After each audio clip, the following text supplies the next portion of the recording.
Welcome back to the channel. This will be the transfer tips for Gameweek 26 in FPL. After back-to-back double game weeks, we finally have a normal match day of sorts, and it will be a while until we get one of those normal Saturday morning in the UK deadline streams, but they will still be covered nonetheless. There is going to be a deadline stream on Friday this time out, and there's also going to be the best wildcard squad, my own team selection, and much more, which includes UCL fantasy coverage, and all of that has already been addressed ahead of match day 10. Smash the like button and subscribe if you're new.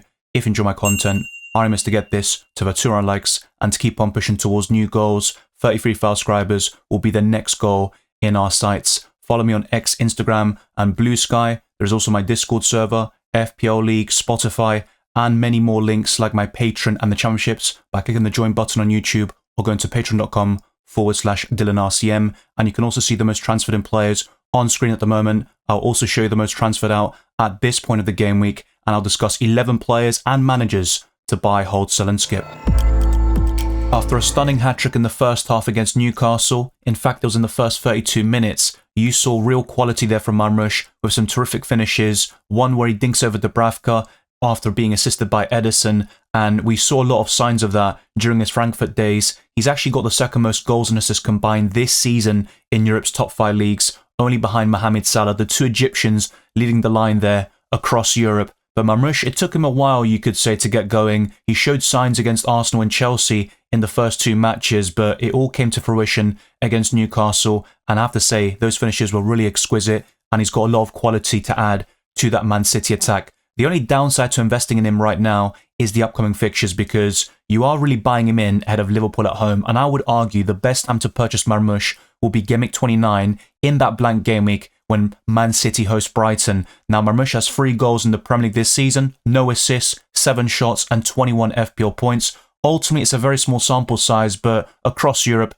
only Salah has more goals and assists, because during his time at Frankfurt, Marmoush was getting the goals and the assists on a very regular basis, in fact, in virtually every single game. So I think it's a very good purchase, especially for those that aren't looking to free hit in Gameweek 29, but there are other forwards to consider, like Chris Wood, Mateus Cunha, and a few others where that came from. None other than Alexander Isak, who of course will blank in 29 as well, but a lot of us will have Isak already. And let's not forget Jean-Philippe Mateta, who blanks in 29, but will double in Gameweek 32, and he has been in brilliant form and showing real consistency in the Premier League. So you could argue that Marmoush will be a flash in the pan and that it's very reactionary to buy him, but I think it's still a very good purchase in the long term. I would just argue that Gameweek 26 might be a little bit too soon, and maybe you should be looking a little further ahead, maybe to Gameweek 27 against Tottenham away, where they will concede chances despite the players they have returning, like Vicario in goal. Then Nottingham Forest away will be quite tough, but Man City have a great record against them,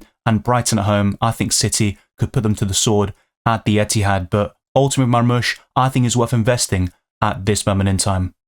On Friday night, Mitoma produced one of the best first touches and finishes you'll see all season as he opened the scoring against Chelsea in a 3-0 victory for Brighton, and I would argue the Japanese international has been Brighton's most consistent player in the last couple of months. And the last time that Brighton played Southampton, a lot of us would have invested in Joao Pedro, and he's been a huge disappointment ever since, whilst Mitoma got a goal in that game and a double-digit haul, and that is his next opponent, Southampton away. If you are looking for that kind of short-term differential who also features in Gameweek 29, I think Mitoma could make for a great purchase. He has 6 goals and 4 assists this season, with 8.74 in terms of XGI and over 100 FPL points, courtesy of a massive return against Chelsea. But it was Minter who outscored him actually in Gameweek 25, and he would be an even bigger differential. But Mitoma still has low ownership at 6.1% and is quite accessible with a price tag of 6.3 million. But my preference is ultimately with the Bournemouth midfielders like Danga or Ouattara, and my personal favourites are Justin Kluivert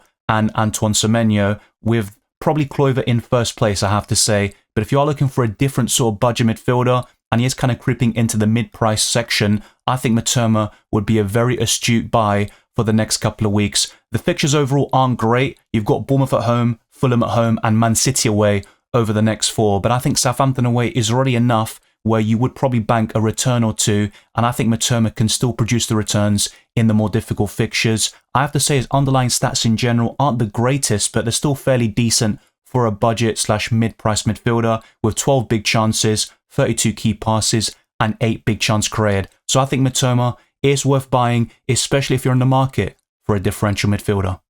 If you are on the market for an even cheaper midfielder or perhaps a bigger differential, I think Nwaneri could be the perfect 8th attacker in your FPL team, but just temper your expectations. I wouldn't look to start him every single week. I know he's a 4.5 million Arsenal attacker and it looks very appealing, at least until Martinelli and Saka return from injury around late March to early April, but I wouldn't be looking to start Nwaneri every single week, especially in fixtures like Nottingham Forest away, who are very resolute defensively on their day, and you've got Man United away and Chelsea at home. As bad as those teams have been recently, I still think they're going to pose challenging threats for the Gunners, and it's not going to be the easiest of matches there, especially with Arsenal's blunt attacking line. But it was Nwaneri's moment of quality that resulted in the first Arsenal goal, scored by Mikel Merino. Nwaneri produced a brilliant cross, and he also hit the woodwork twice against Leicester City, but his underlying stats are poor. His XG is 0.9, but he is a quality finisher and can also create chances out of nothing, and that's why he has 3 Premier League goals and 1 assist this season.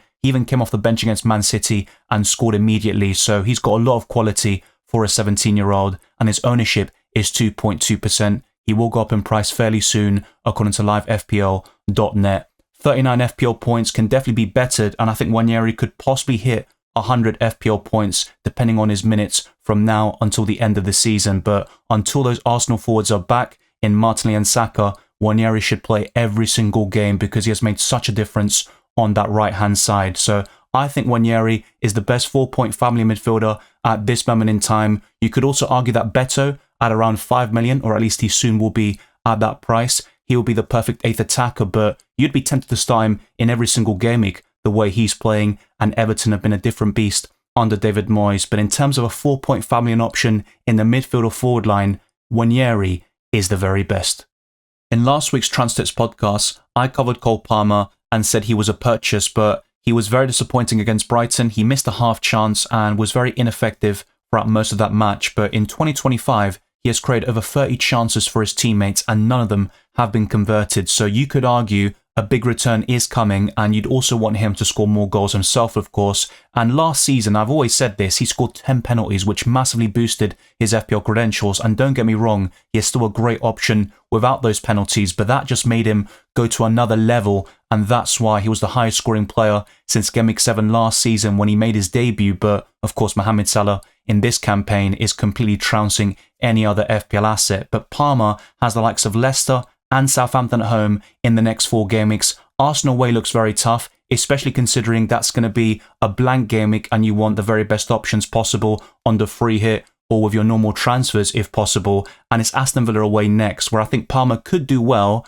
but he doesn't have the grace of records against the Villains. And Palmer has 14 goals this season in the Premier League, still a very healthy return, 8 assists, 19 big chance created, which is the same as Saka, by the way, who has been out for a very long time. And 175 FPL points is still a great figure, only bettered by the likes of Salah in the midfield. His ownership is actually decreasing quite steadily. It is 62.4% at the time of this recording, and it was around 65% the last time I covered him in a Transfers video. But I think Palmer is worth holding on to at the very least. I know he's not really justifying his price tag right now, and in terms of looking for differentials and going away from the template, selling Palmer might be one of those sort of solutions for you, but I just don't think it makes sense to sell Palmer when he's got Southampton and Leicester at home over the next 3 game weeks, 2 of the worst teams you'll see in the Premier League.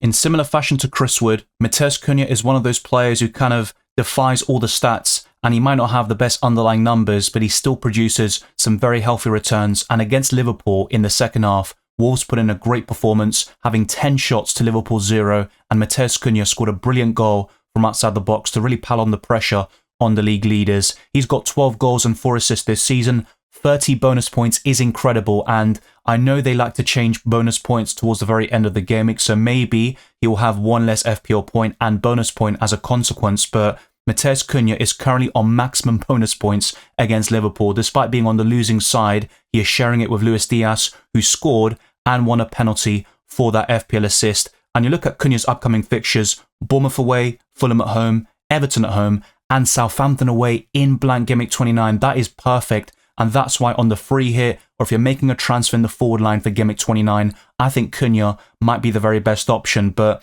a bit like Marmoush, I'd also argue you might want to wait a little bit until buying him. Maybe Gameweek 27. Cunha did very well against Fulham in the reverse fixture. He got a massive return at Craven Cottage, so maybe you'd want to wait a little bit because Bournemouth away is very tough, but to be fair to Fulham as well, they've also been very solid this season. Everton at home with their recent form might not be as easy as the FDR, the fixture difficulty rating, would suggest, but Southampton away looks easy for most attackers in the Premier League, and Matheus Cunha is one of the best forwards in this game as well. So I think Cunha could even be worth purchasing right now, but if you're asking me for the best time to buy the Brazilian, I would suggest Gameweek 27 or 29. Both Visser and Mbeumo have been very disappointing in recent game weeks. In fact, Visser has blanked in 4 consecutive matches, which simply isn't good enough, but I wouldn't be selling against Leicester away. If he were to blank against the Foxes, then I wouldn't blame you if you decide to sell him in Gameweek 27 against Everton at home, and you've got so many other options in the forward line, as discussed earlier. Marmoush, Chris Wood, Cunha, Jean-Philippe Mateta, Isak, the list goes on, and Visser has been one of the better forwards in FPL this season, but he can be very frustrating at times, even in games where he produces massive returns, like Southampton, where he missed multiple big chances and could have scored a hat-trick on that particular occasion. But Visser has 10 goals and 3 assists in this campaign, with 42 shots inside the box and 105 FPL points. His ownership is 11.8%. My preference is Mbeumo to cover the Brentford attack, but Visser is even cheaper at 6.3 million. And with the alternatives in the forward line, I wouldn't be looking to buy him right now, but if you've got Visser, don't sell him ahead of Leicester City away. On Tuesday morning, Arne Slot confirmed that Cody Gakpo will miss the Aston Villa game in double Gameweek 25, so hopefully you've got some decent players coming off the bench there for you if you've got Cody Gakpo, that is. In future game weeks, you could argue he is worth keeping because Arne Slot said he should recover very soon, and that points towards a possible return for Gameweek 26 or 27, and with 2 home games over the next 3, I would argue that selling Cody Gakpo in Gameweek 29 when he blanks is the best time to do it, and that's where you can go to Chris Wood, Matheus Cunha, or those other options who feature. Even Marmoush could be a great purchase for that blank game week, but I think with Cody Gakpo, there is a chance he doesn't start one of the next 3 Premier League games, even if he's fully fit, because he's just coming off the back of an injury, and Liverpool have other options who are available, like Darwin Núñez, Diogo Jota, and Luis Diaz, all of whom can play down the middle, where Gakpo has played his best football in a Liverpool shirt. Now, he has 8 goals and 4 assists this season, 15 bonus points, and 92 points overall. His ownership is 20.9%, but it is increasing rapidly, and it will soon be close to 15% by the time we get to the deadline, and his price tag remains 7.6 million, but probably not for long. I would anticipate a price decrease fairly soon. His stats aren't particularly great, but that's not really too relevant. I think the question is, if he's going to be back fairly soon, isn't it worth keeping him? And I would argue it might be for those home games against Newcastle and Southampton, but I still think he might not start all 3 of the next Premier League matches, and with a blanking Gameweek 29, Cody Gakpo is ultimately a sell.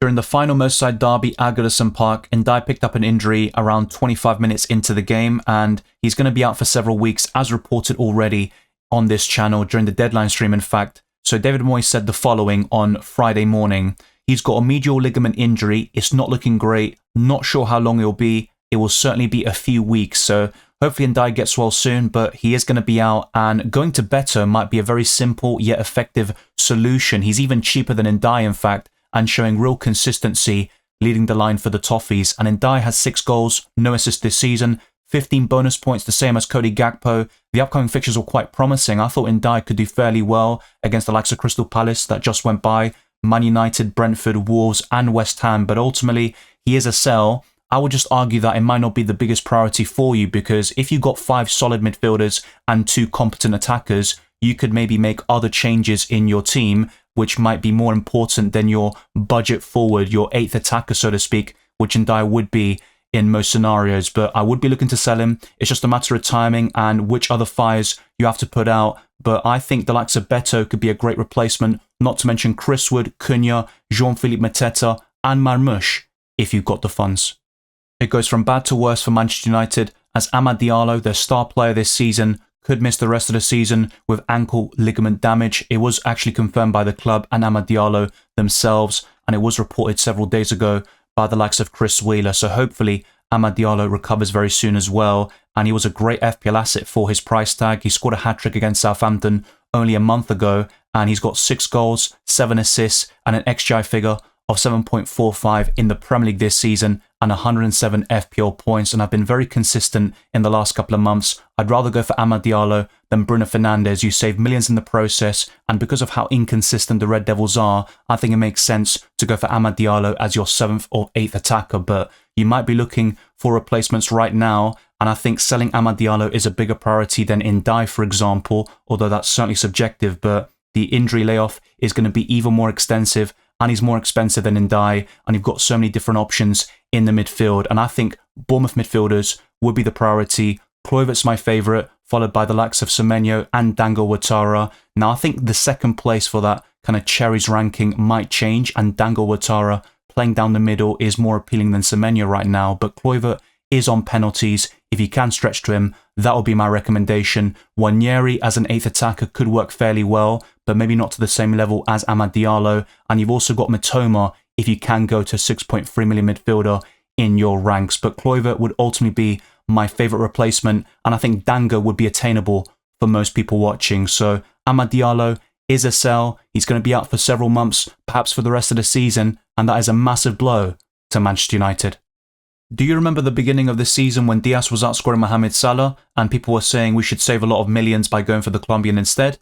That aged like milk, but Diaz has that capability of massive returns by getting a goal and an assist in the same match. We just saw it against Wolves, but he has blanked in 17 out of 25 Premier League matches this season. That simply isn't good enough, and he can go months without getting any goals or assists. That's why some Liverpool fans would even tell you he can be very frustrating. He's got a lot of quality on his day, but the inconsistency is there to be seen. I think Diaz is worth skipping, but for those that do have the Colombian, I think you could definitely keep him until Gameweek 29, then sell him for the blank. But in fixtures like Southampton at home, Diaz could easily get 2 or 3 attacking returns in the same match, but does it justify the other blanks that will probably inevitably come his way? Maybe not, and that definitely has to be weighed up because you've got other options who will be more consistent, like Mbeumo, who, to be fair, has been disappointing recently, and you've got those Bournemouth midfielders who are much cheaper than Diaz and will offer more consistency over the coming months. Diaz has 9 goals, 4 assists, 16 big chances, and 121 FPL points, and that's why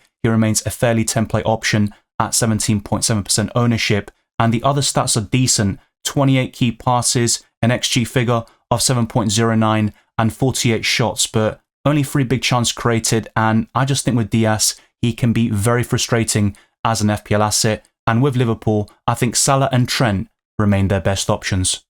The 1-week punt for the upcoming deadline will be Iraola, a manager, which might sound a bit strange, but a lot of people are looking to sell the likes of Arne Slot, David Moyes, or Unai Emery in Gameweek 26 to maybe chase table bonus, or perhaps go for a safer pick like Iraola or Mikel Arteta, who might be the best pick of them all. But if you are looking for table bonus opportunities, I would recommend McKenna, who is facing Tottenham Hotspur, who are 5 places higher than Ipswich Town in the Premier League table, and perhaps the likes of Glasner, as Crystal Palace are unbeaten in several months, but Fulham are still a very decent team and they beat Crystal Palace 2-0 in the reverse fixture.